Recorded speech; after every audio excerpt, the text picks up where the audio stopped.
aqui as mais graves. Né? Pessoal, bom dia, boa tarde já, né? Aqui é sempre o Christian. Bem-vindo à nossa nova live.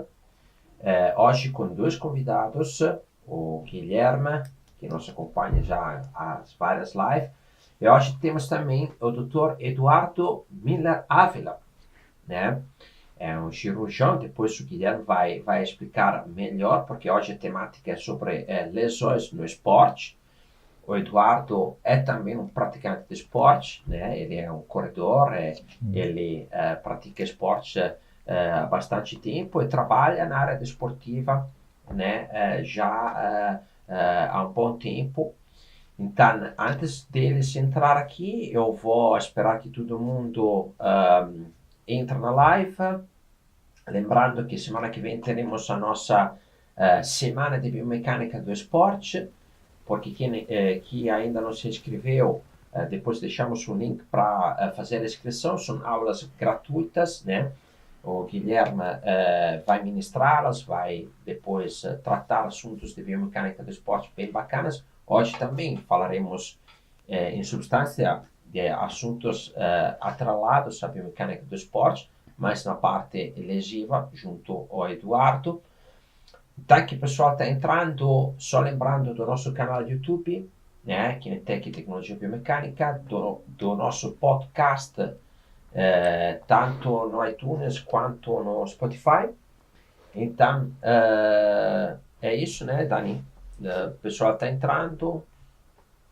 Eu acho que posso deixar a palavra para os nossos convidados. Boa live. Muito bem. Obrigado, Christian. Como de costume, vamos aguardar o pessoal entrar. Só lembrar que as perguntas hoje a gente vai deixar para o final, porque a gente está com um convidado bastante especial. Eu quero tentar aproveitar o máximo possível o conhecimento do Eduardo. E assim a gente vai se desenvolvendo. Eu vou falar um pouquinho do currículo, apresentar aqui o nosso convidado hoje. Né? O Eduardo Ávila, ele é ortopedista e traumatologista, é especialista em cirurgia do pé e tornozelo e em lesões do esporte de membros inferiores. Então, o cara que tem experiência na área esportiva para estar contribuindo com as nossas lives aqui nas últimas semanas com relação ao esporte, né? Bastante dedicado a essa questão do esporte e do desempenho. Ele tem graduação em medicina aqui pela Universidade Federal do Rio Grande do Sul. Ele tem um fellowship em cirurgia do pé e tornozelo pelo Instituto Ortopédico Rizzoli, né, em Bolonha, na Itália. Ele é mestre em cirurgia pela Federal aqui do Rio Grande do Sul, membro da Sociedade Brasileira de Ortopedia e Traumatologia, da Associação Brasileira de Medicina e Cirurgia do Pé e da Federação Latino-Americana de Medicina e Cirurgia da Perna e Pé. E coordenador do grupo de cirurgia do pé da Santa Casa de Porto Alegre. Até o ano passado. Até o ano passado. Agora eu me afastei dessa função específica. Passou a gestão. Faço parte do grupo ainda, mas fiquei praticamente 9 anos lá como chefe do grupo do pé.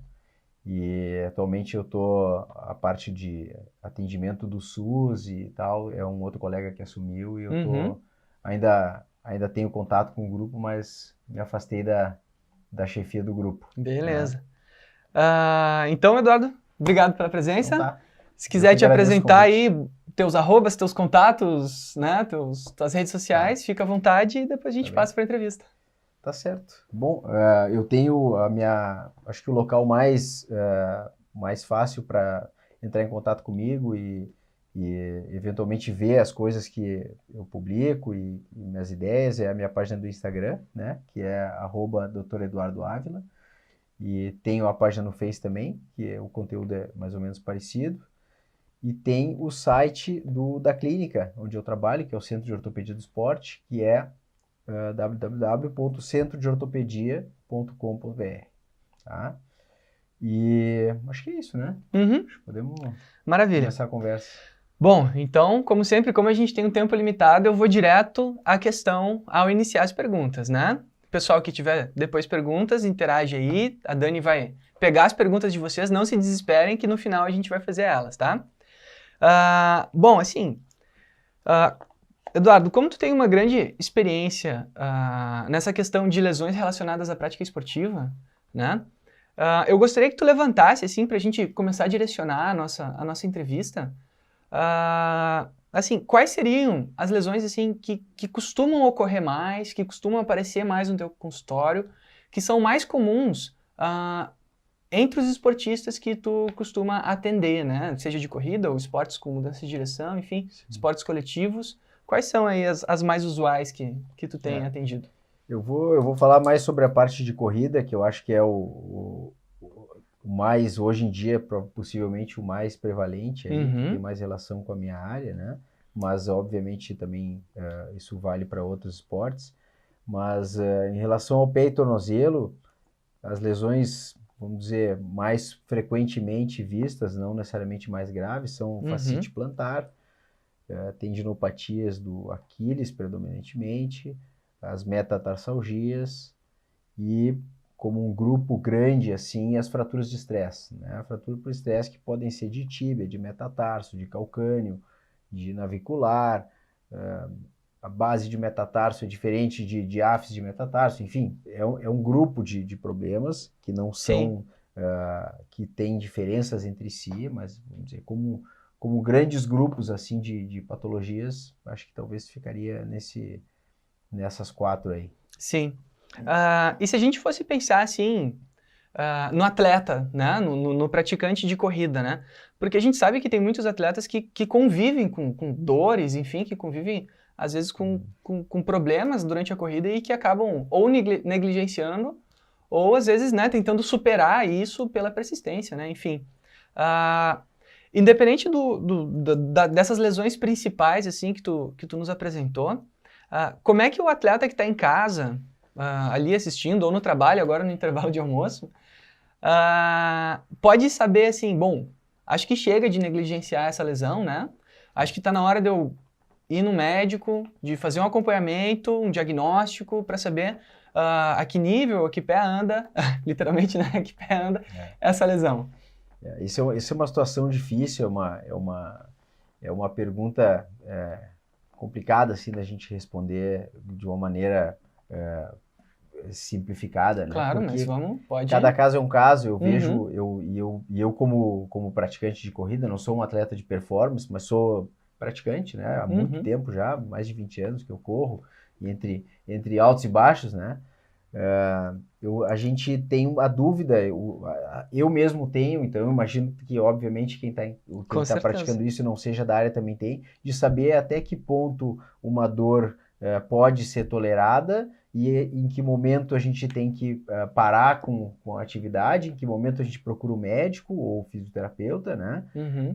Isso existe bastante, é bem difícil a gente achar o ponto certo, né? Mas uma forma prática, o que a gente pode dizer assim, se uma dor é sentida durante a atividade e ela melhora até 48 horas depois, ela provavelmente é uma dor que ainda, ou ela não é uma dor de uma lesão, ou ela vamos dizer, na pior das hipóteses, um pródromo de uma lesão, ainda não é um problema que está estabelecido. Agora, no momento em que o esportista sente dor na prática do esporte, ou até mesmo depois, e persiste dias depois, então isso tem que ser avaliado, mesmo que ele comece. Às vezes o paciente marca, quando chega na consulta, não, eu já estou melhor, eu não sei nem se eu precisava vir aqui, mas ele levou uma semana, 10 dias para melhorar, então, sem praticar atividade. Então, quando voltar a praticar, vai doer de novo. Então, é muito variável. Algumas situações, como fraturas por estresse, em geral, no momento em que acontece, leva até meses para melhorar, né? Mas outras situações, como fascite plantar, como metatarsalgia, leva muito tempo até que isso se torne uma coisa crônica, né? E muitas vezes a gente pode atuar de forma até preventiva para não permitir que a lesão evolua, né? Então, é realmente difícil de responder assim para qualquer situação. Claro. Mas, do ponto de vista prático, se a dor é no momento da prática e depois ela melhora, dá para observar. Dá para ver como é que se isso vai piorando com o tempo, se mantém sempre igual. O grau de tolerância à dor também varia muito de uma pessoa para outra, né? Os limiares variam muito a cabeça interfere muito nisso. Então, assim, a gente vê que atletas de mais alta performance, eles têm uma tolerância à dor e ao sofrimento como um todo muito maior. Com certeza. Às vezes a diferença entre de tu ter um grande resultado numa prova é a tua capacidade de tolerar o sofrimento. Não é que o cara fisiologicamente seja muito superior aos outros, mas ele tem uma capacidade de se manter na atividade com um alto grau de sofrimento que a maioria das pessoas não tem ou não quer, né?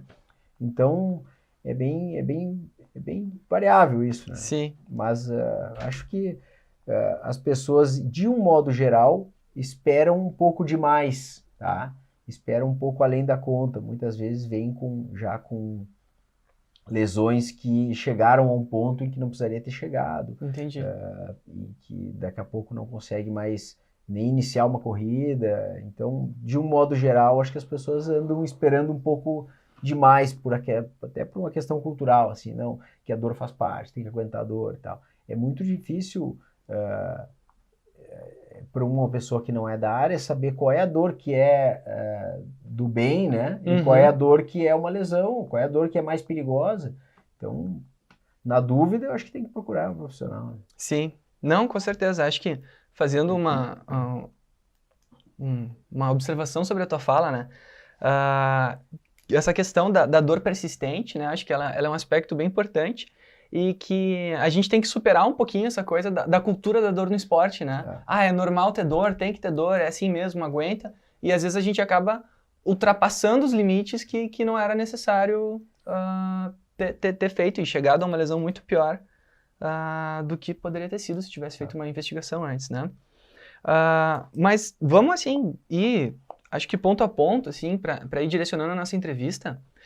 Nessas 4 lesões, assim, que o Eduardo nos trouxe, assim, como as principais e bastante comuns na região de perto do tornozelo, que é a fascite plantar, a tendinopatia do Aquiles, a metatarsalgia e as fraturas por estresse, né? Seja tibial ou de outras estruturas dessa região. Assim, começando pela fascite plantar e depois a gente vai construindo para as outras, se der tempo também. Quais são os sintomas mais comuns, assim? Como é que eu sei que eu tenho fascite plantar? A fascite plantar tipicamente se caracteriza por uma dor na região plantar do pé. E eu vou até mostrar aqui, eu trouxe para a gente ilustrar um pouquinho. A fáscia plantar, ela na verdade é uma estrutura fibrosa que recobre a musculatura intrínseca do pé na região plantar, logo abaixo do coxim gorduroso, né? Então a inserção dela no calcâneo é o ponto de maior tensão mecânica e onde geralmente, nessa região é onde geralmente começa a lesão e a dor é mais frequente. Né? Ela começa a ter micro-rupturas nessa face, essas micro-rupturas levam a um processo inflamatório que se cronifica e o processo inflamatório crônico torna o tecido em si mais friável. Então, isso vira um ciclo. Né? Sim. E está muito relacionada a encurtamentos de cadeia posterior, de musculatura de panturrilha, né? E na corrida isso é particularmente exacerbado. Sim. O sintoma é dor nessa região do calcanhar. Tipicamente tem acompanhado de uma dor ao sair da cama de manhã ou quando levanta. A gente passa aqui sentado conversando um tempo. Quando eu levanto, as primeiras pisadas é uma dor como se estivesse cravando uma faca embaixo do pé. Pontual mesmo. E, em geral, depois de alguns passos, ela dá uma aliviada. Então, assim, ela é aquela, vamos dizer assim, aquela sequência básica de dor relacionada à atividade esportiva. É uma dor que, inicialmente, ela dói depois da atividade, depois ela começa a doer durante a atividade e depois chega um momento que ela dói o tempo inteiro. Né? Mas, nos casos iniciais, o paciente tem dor geralmente depois da corrida e no dia depois da corrida, né, o dia seguinte ele levanta da cama mais dolorido e às vezes passa. Isso às vezes leva semanas, meses, evoluindo, né, até que se torne uma coisa mais limitante. Claro. Me surgiu uma dúvida agora, tá? Porque tinha uma época que eu escutava falar do tal do esporão. Tem relação com a fascite? É a mesma coisa? Bom, a relação que existe é o esporão? É que o esporão é uma calcificação. Existe o esporão plantar, que é aqui na região do calcâneo, e o esporão posterior. O esporão posterior está relacionado ao tendão de Aquiles, tá? Sim. Mas antigamente a gente não tinha, não existia ecografia, ressonância, o que tinha de exame de imagem na ortopedia era o raio-x. Sim. Então, sempre foi uma queixa muito comum, a fascite plantar, e na radiografia às vezes aparecia aquela calcificaçãozinha na região plantar, e se fez uma associação, bom, tu tem um esporão e a tua dor é causada por isso. Uhum. Né? Mas na verdade, essa calcificação, ela é uma consequência da tração da musculatura intrínseca do pé na inserção do calcâneo, tá? Então, ela tem alguma relação com a fascite no momento em que pessoas com maior encurtamento, com mais tensão na região, elas podem ter as duas coisas associadas, mas não tem relação de causa e efeito. Entendi. Então, não é o esporão que causa dor, né? Porque intuitivamente os pacientes olham aquilo, mas claro, eu tô com esse bico, com esse espinho ali dentro. Esse troço, é por isso que eu sinto uma coisa me fincando embaixo do pé, né? Sim, faz todo sentido. E aí ele faz um tratamento, faz um alongamento, uma fisioterapia, melhora a dor, só que o esporão continua lá, ali. Né? Uhum. Se fosse isso, por essa lógica, o único tratamento possível seria a cirurgia. E hoje a gente sabe que é uma coisa que cada vez menos se faz. Principalmente, e quando eventualmente se faz em casos muito refratários, o foco tem se desviado mais para liberação de estruturas posteriores, alongamento de gastrocnêmio, que tu dá condições para que a fascite plantar se resolva por si, sem precisar abordar diretamente na face plantar. Então é isso, esporão de calcânio não é a mesma coisa que fascite plantar, não é a mesma mas coisa. É utilizado como sinônimo, Entendi. Erroneamente utilizado como sinônimo. O senso comum, né? Essa é uma conversa do dia a dia no consultório, né? Dar essa explicação, porque é uma coisa cultural, assim. Claro. E os próprios médicos falam, às vezes até os colegas, isso aí é esporão de calcânio. Porque tu falou isso aí, o paciente já entendeu, né? Sim. Então, mas na verdade não é a mesma coisa. Entendi. Indo nessa direção mesmo que tu foi trazendo pra gente, assim, no caso da fascite, quais são as intervenções mais comuns, assim, que acontecem, ou também as menos comuns, enfim? Existem muitas modalidades de tratamento diferentes que são utilizadas para fascite plantar. Dentro da própria fisioterapia, tem o ultrassom, o TNS, laser, que se usa muito para cicatrização. Tem gente que faz gelo, tem gente que faz calor, tem gente que faz os dois. Liberação miofascial, alongamento, ondas de choque. Tem inúmeras intervenções, liberação, agulhamento. Então, assim, tem muitas coisas que funcionam, muitas coisas que ajudam, né? Principalmente aquelas que estimulam a melhor perfusão tecidual na região, porque a gente está falando de um problema mais degenerativo do que inflamatório. Uhum. Então, assim, o que eu uso nunca ou quase nunca é anti-inflamatório, exceto se é um caso bem agudo, é uma pessoa que está com dor há dias, no máximo uma semana ou duas. Agora, se é uma coisa mais crônica, o anti-inflamatório tem um efeito analgésico, um efeito totalmente paliativo, então ele não tem benefício na solução do problema. O foco principal tem que ser voltado para os fatores que causaram o problema inicialmente, que geralmente é encurtamento de musculatura do gastrocnêmio, musculatura da panturrilha. Sim. Claro que tem a questão de excesso de atividade, tem a questão de pessoas aí fugindo um pouco dos esportistas, mas quem passa muito tempo em pé, existem vários fatores de risco independentes, né? O sobrepeso, a própria idade é um fator, assim, a incidência de fascite plantar vai aumentando com a idade, embora tenha pessoas muito jovens. Então, tem muitos fatores que a gente pode mexer, mas bem simplificadamente, assim, as minhas recomendações se baseiam em massagem ou liberação miofascial, né, que isso o paciente pode fazer na fisioterapia, pode alguém massagear, ou ele mesmo fazer autoliberação com um caninho ou com uma bolinha, massagem e alongamento de panturrilha, porque são as modalidades em estudos de meta-análise, comparando todas essas alternativas aí, foram as coisas que mais tiveram impacto no tratamento da fascite plantar. Sim. E saber que, às vezes, leva muito tempo para se resolver. De um modo geral, a fascite plantar ela é autolimitada, ela tende a melhorar por conta própria. É um ciclo que acaba se encerrando, leva alguns meses, muitas vezes. Dificilmente passa de um ano, mas algumas vezes, por mais que se faça todo o tratamento adequado, ela se estende por muito tempo, né? Então a gente trata, a gente tenta melhorar essa questão de alongamento. Às vezes é muito difícil ganhar realmente amplitude de movimento de tornozelo, então às vezes tem outras limitações articulares, anatômicas para isso. Às vezes a gente precisa partir para o procedimento cirúrgico de alongamento do gastrocnêmio, que é uma coisa que também tem mostrado resultados bons, mas claro que é para casos refratários.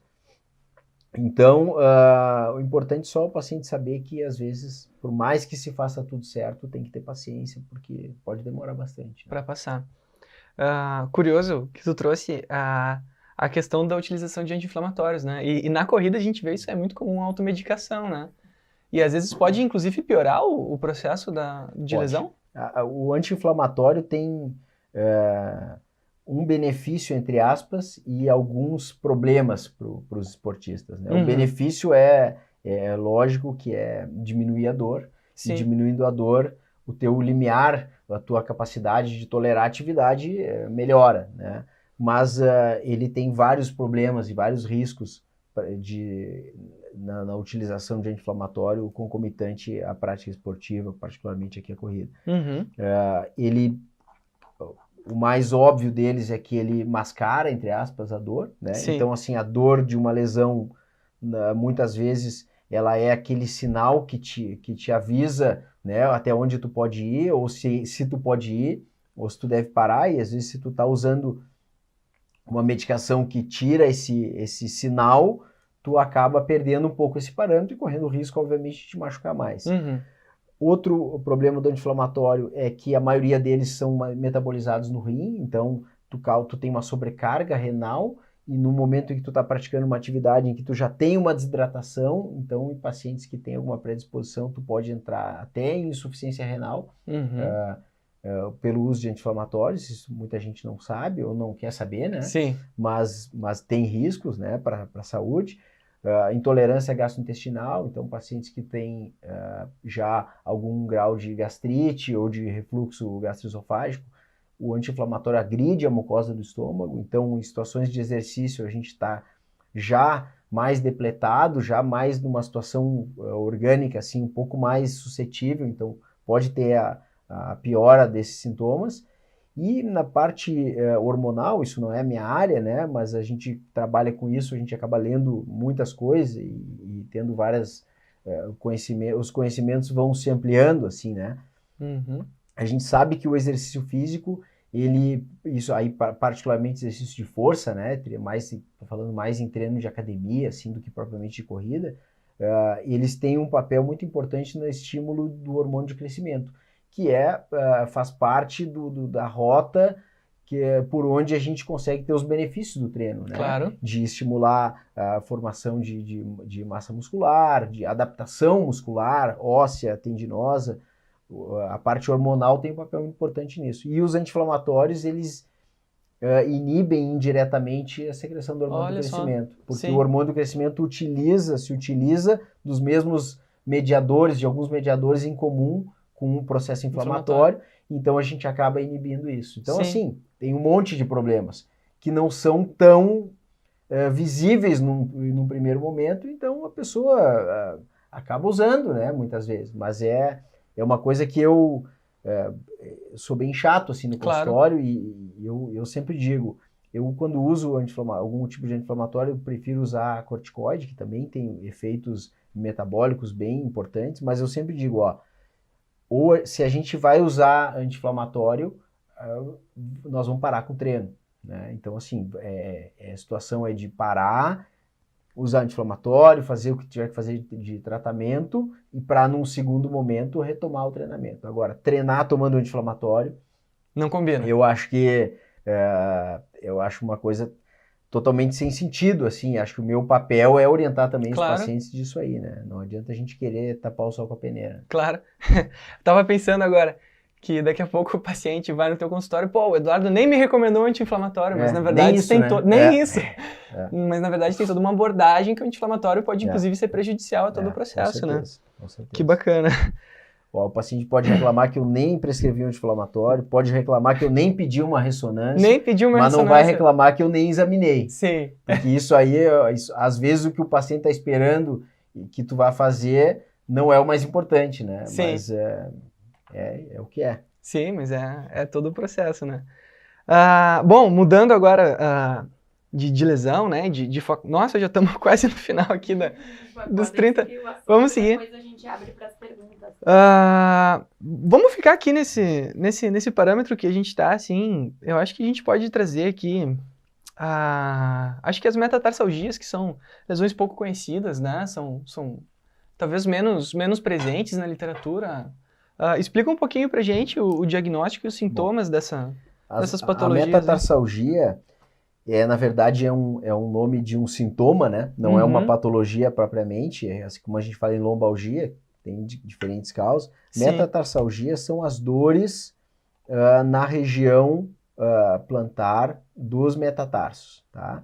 Em geral, elas têm relação também com a questão do encurtamento, né, de gastrocnêmios, porque a gente sabe que a passada tem 3 fases, assim, basicamente 3 rockers, né, que eles falam. Sim. Que é o primeiro rocker, que é quando o calcâneo toca no chão, é a primeira rotação, né, que é até o pé apoiar no chão. O segundo rocker, que é quando o pé está plantado no chão e a perna roda na direção do movimento. E o terceiro rocker é quando ocorre a propulsão, né, o desprendimento. Quem tem encurtamento tem uma diminuição do segundo rocker, né? Tua perna vem vindo, chegou aqui, tu não tem dorsiflexão do tornozelo e tu inicia precocemente o terceiro, que é a fase onde tu tem o apoio no antepé. Sim. Então a pessoa que tem encurtamento, até para caminhar no dia a dia, ela passa mais tempo apoiada sobre o antepé.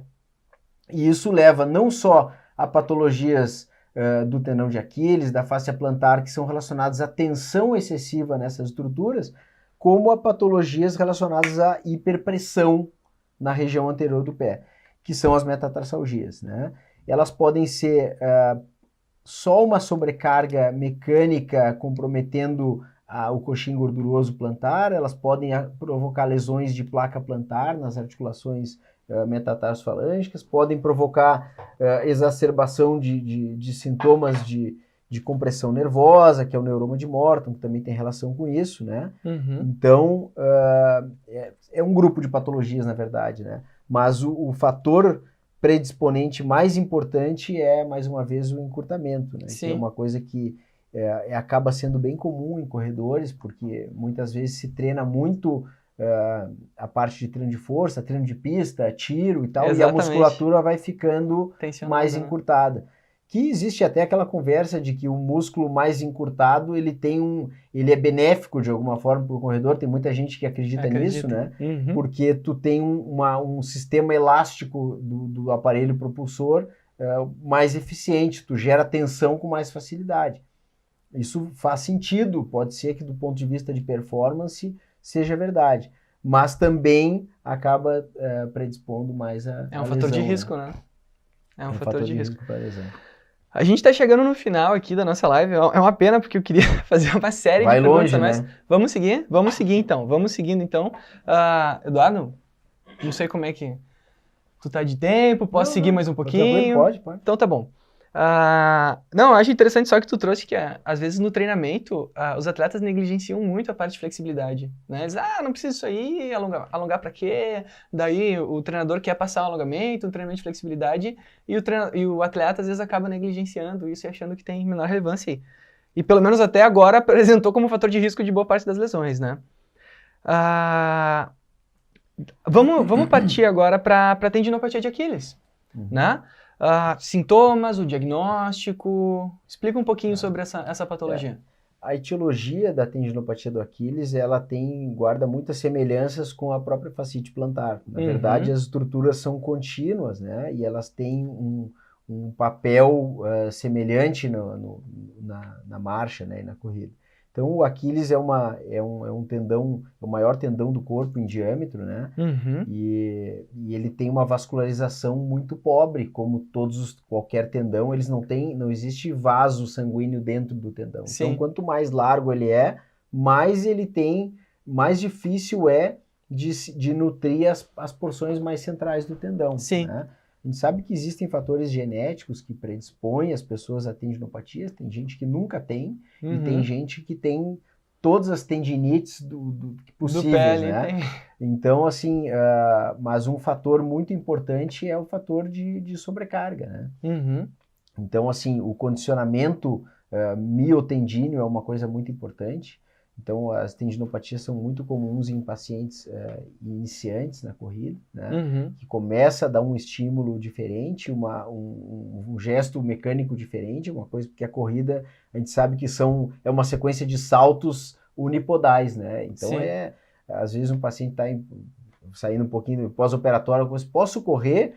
Eu digo, tu não consegue nem caminhar, tá começando a caminhar e o cara quer correr, então correr, tipo... Claro.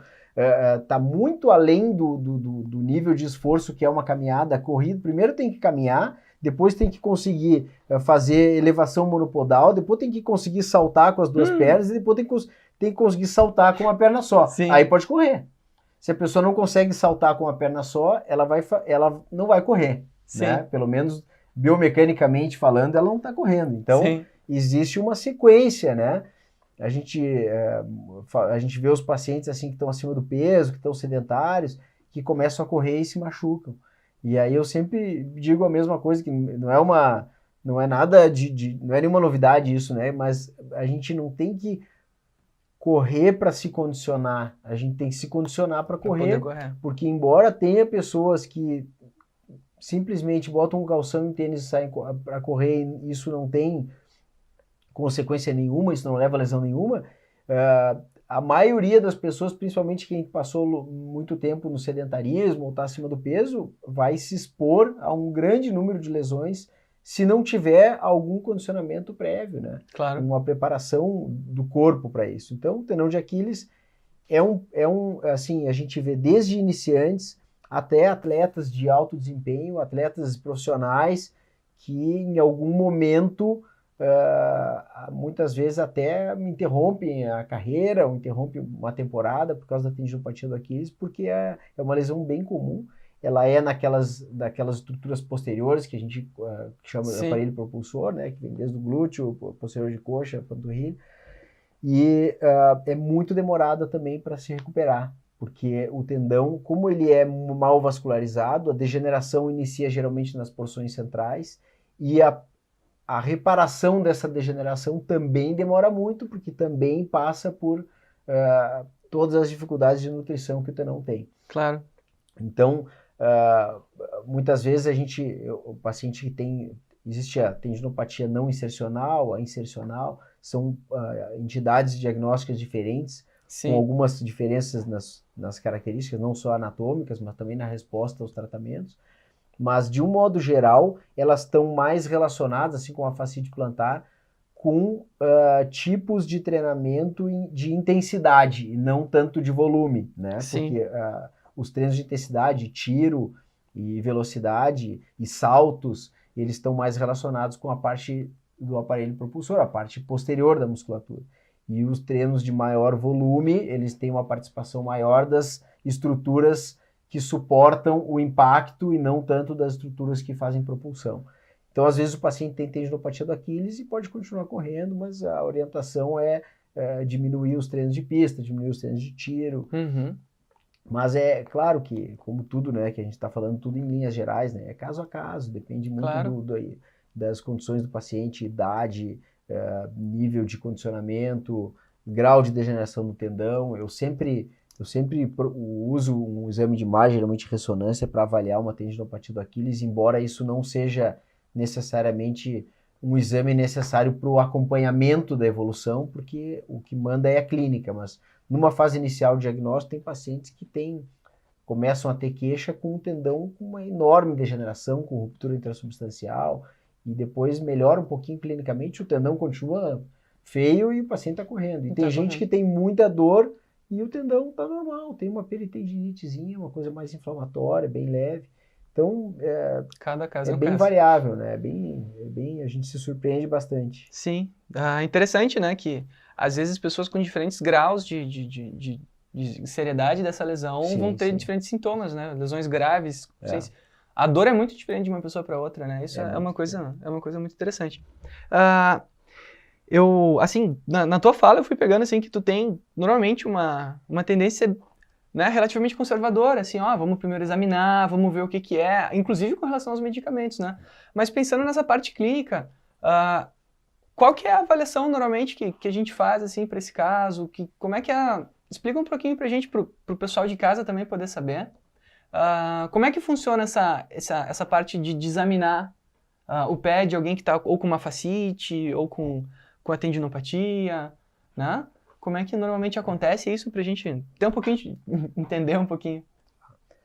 Eu acho importante não só examinar o local, vamos dizer assim, Sim. o ponto doloroso, a queixa principal do paciente, mas também ter uma visão global assim da pessoa, porque características físicas de flexibilidade, não é só flexibilidade muscular, mas também de mobilidade articular, de alinhamento, às vezes hipermobilidade também, que às vezes causa outros problemas. Então, o paciente tem que ser visto como um todo, né?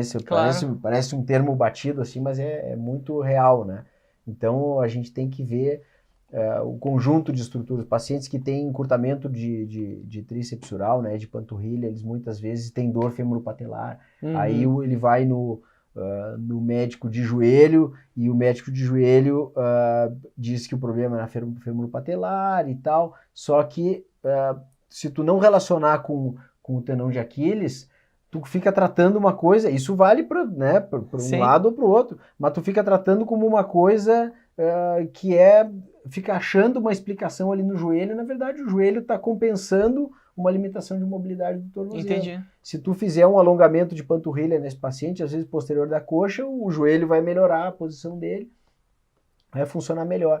Às vezes o paciente tem uma pisada com rotação interna, e aí o paciente chega, não, eu tenho meu pé assim, meu pé e tal, e o problema está aqui no quadril, tu tem um aumento de anteversão do colo femoral, tem uma rotação interna, que é uma posição,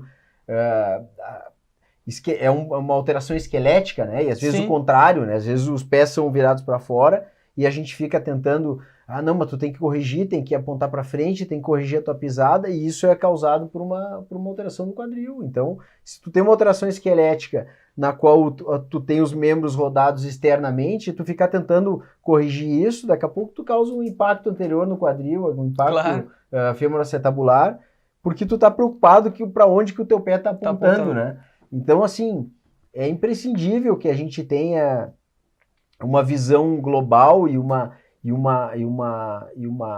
examine o paciente como um todo, porque muitas vezes o que a gente está vendo em um segmento é consequência de um problema que acontece em outro. Então, um exame geral de alinhamento, de flexibilidade e tal, isso é imprescindível para tu... Nossa, é muito bacana. Acho que isso contribui muito para a gente compreender um pouquinho desses processos lesivos, porque às vezes a gente tem relações entre as estruturas. Dani? Vamos abrir para perguntas? Vamos lá, então. Quer fazer alguma outra pergunta? Não, acho que a gente pode ir direcionando para as perguntas. Aproveitem agora que a Dani está ali.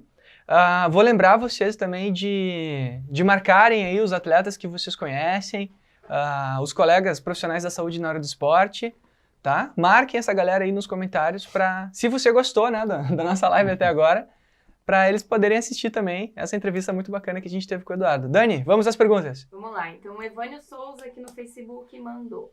É comum entre os corredores ocorrer fratura por estresse em tendão patelar, pelo estresse mecânico devido às práticas? Na sua visão, quais os procedimentos a serem tomados para que não gere uma fratura?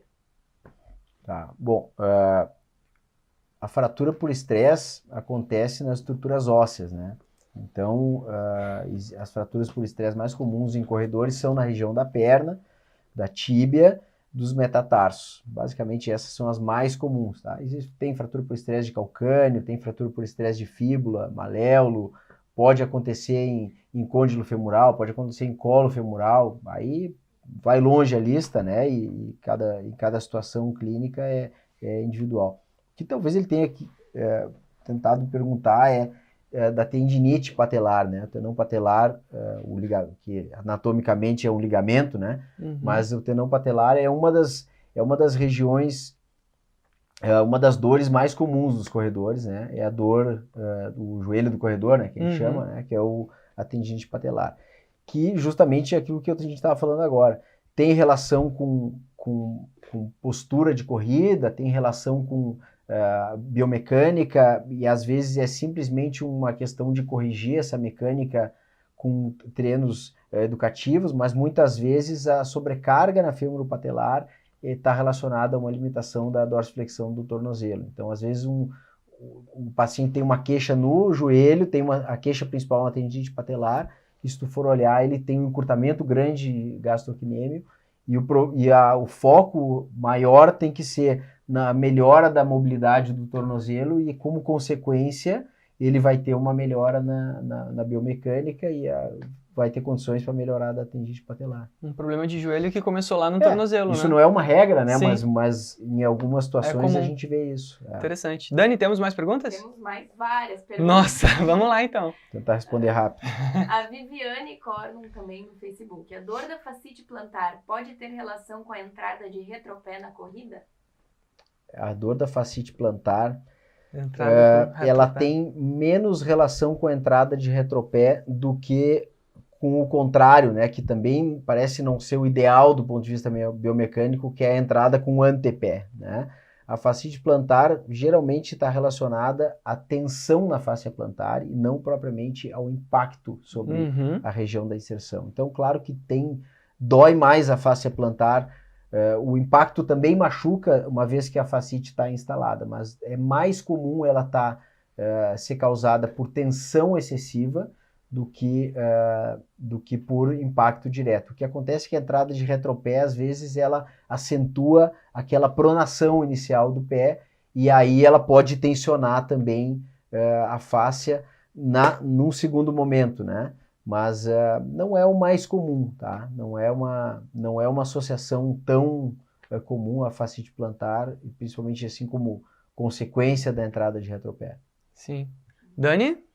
Breno Souza Santos, também sobre a fasciite plantar. O diagnóstico diferencial da fasciite plantar pode ter associação com pontos gatilhos miofaciais na região da panturrilha e até mesmo no quadrado plantar? Pode. Na verdade, o quadrado plantar é um músculo intrínseco do pé que está muitas vezes contraturado e muitas vezes acaba tendo aderência entre a musculatura intrínseca e a fáscia plantar, e isso é uma das causas de dor, e aí está o benefício da liberação miofacial no pé, né? E os pontos gatilhos da panturrilha é uma coisa bem conhecida já, o pessoal da fisioterapia trabalha muito isso quando trata a fascite plantar, achando os pontos de gatilho, porque isso, na verdade, ajuda a tu liberar a musculatura da panturrilha, o que vai permitir um melhor alongamento e que vai melhorar a dorsiflexão e diminuir a tensão na face plantar. Então, ele perguntou já respondendo, tá certo isso aí, tem realmente bastante relação. Bacana, nossas perguntas estão cada vez mais especializadas aqui. Dani, tem mais gente interagindo? Tem bastante perguntas aqui. Vamos lá, tentar responder o possível. Ulisses Andrioli, aplicação de dry needling traz bons resultados na terapêutica da fascite plantar? Eu tenho visto bastante gente fazendo agulhamento, né?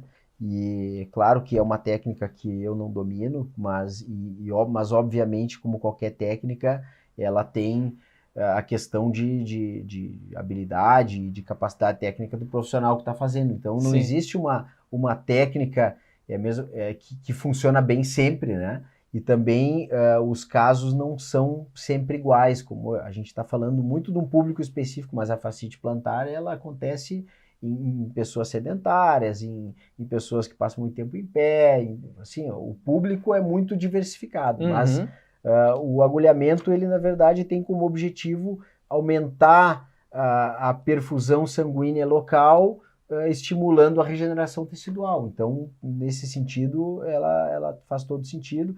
E eu já vi muitos resultados bons. Interessante. Vamos lá, Dani?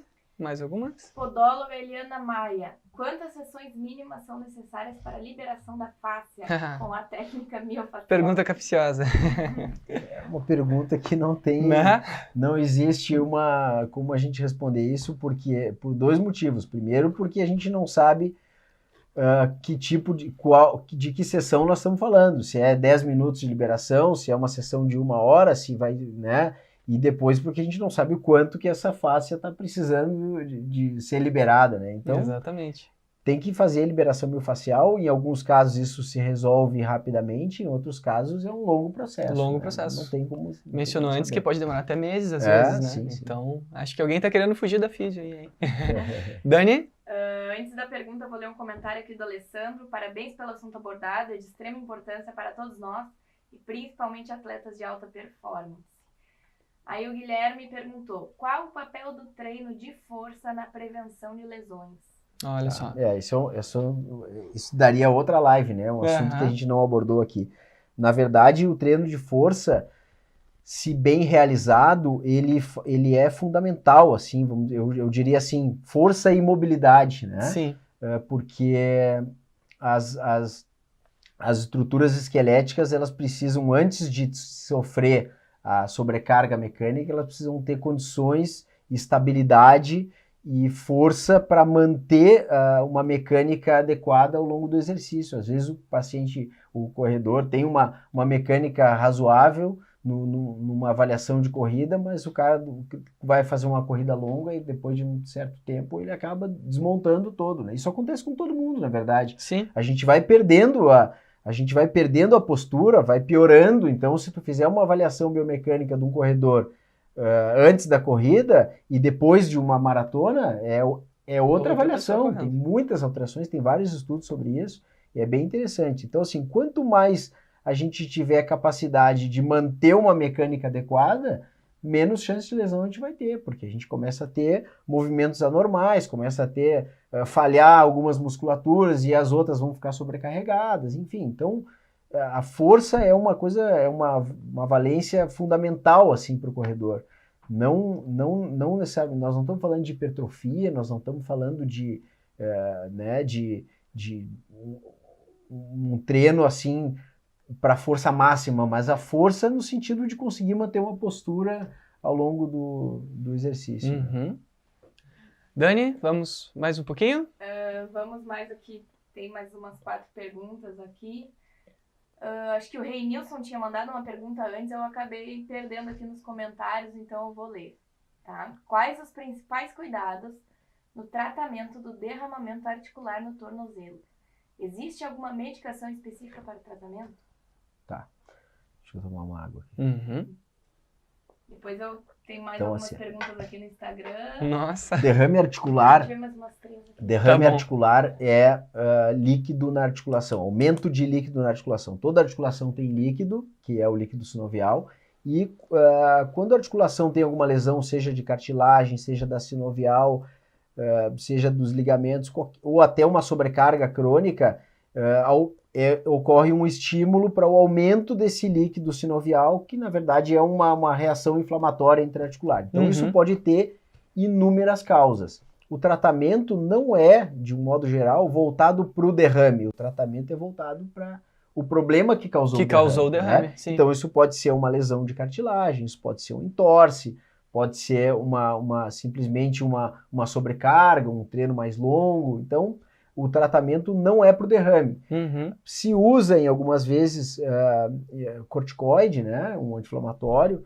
porque para tentar inibir um pouquinho, diminuir esse derrame articular, mas é aquilo que eu falei, aí nós voltamos àquele assunto, né? Uhum. Então, assim, às vezes o próprio derrame causa um desconforto grande pela distensão da cápsula, né? Mas a preocupação tem que ser em ter um diagnóstico. Se a gente não tem um diagnóstico adequado, se a gente trata o derrame articular como diagnóstico, a gente está perdido, né? Porque Sim. a gente não sabe o que nós estamos Tem que descobrir a origem desse derrame que o nosso ouvinte está apresentando, né?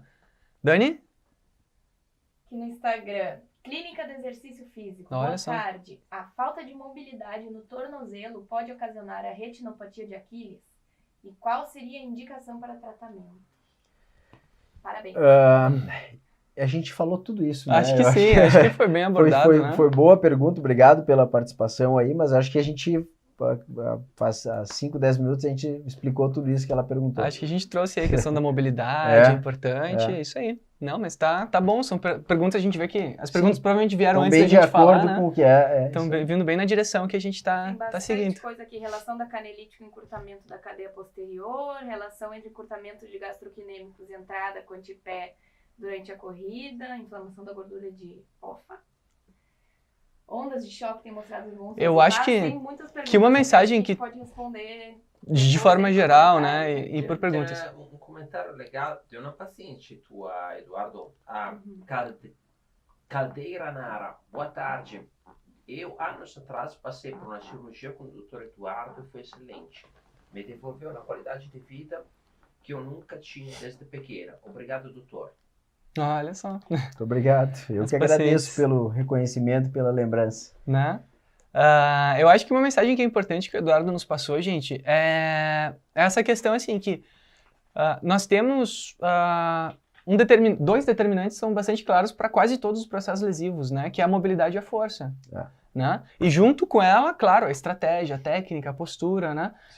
Dentro do padrão de corrida e de prática dos exercícios. Então, independente das lesões que o pessoal está perguntando, eles vão ter alguma associação, ou com a mobilidade de alguma articulação, ou com a força de alguma musculatura, ou com a técnica e o padrão de movimento, né? Então, eu acho que a gente pode construir esse alicerce a partir da tua fala para cada um dos casos de lesão.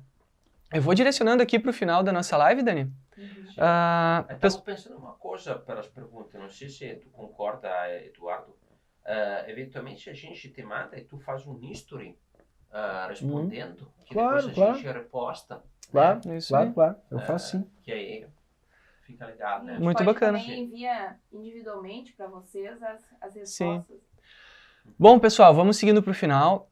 Lembre-se, marquem aí os atletas que vocês conhecem, ou as pessoas que têm tendinopatia, que têm, né, algum processo inflamatório aí nas articulações, sentem dor durante a corrida.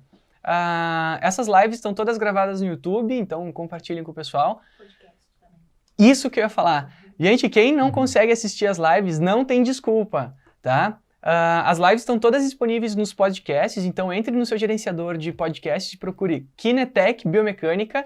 E assim, não tenho tempo para ouvir. Hoje os podcasts tu consegue acelerar em até 2 vezes, né, Christian? E consegue ouvir rapidinho as nossas lives.